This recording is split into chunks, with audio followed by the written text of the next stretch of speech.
Assalomu alaykum ukalar. Mana yana ishimiz nihoyasiga yetib qoldi. Tahorat qilish uchun shunaqa kichkina bir joy qilib berganmiz.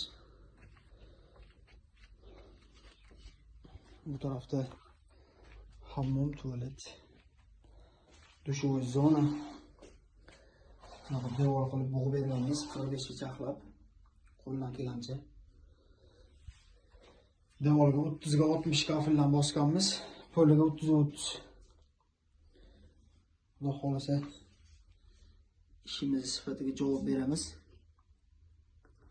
Ko'rib baho berishni so'rab qolamiz akalar. Ishing yo'llarini chaqlaymiz desa, yo'q, nikel qo'yamiz dedilar o'ygilar. Bo'ldi dedi, nikellari bor. Xudo xolasa nikellarni qo'yib beramiz chiroyli qilib. 90% ishlari bitgan, o'zgina kalasi bor. Kimga shunaqa xizmatli kerak bo'lsa, pastga nomer yozib qo'yaman. Nomerimiz ishlaydi postoyanni, aloqaga chiqaverasizlar.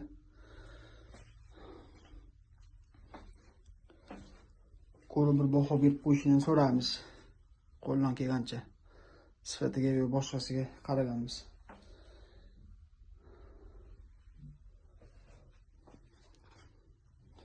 Sog' bo'ling, salomat bo'ling.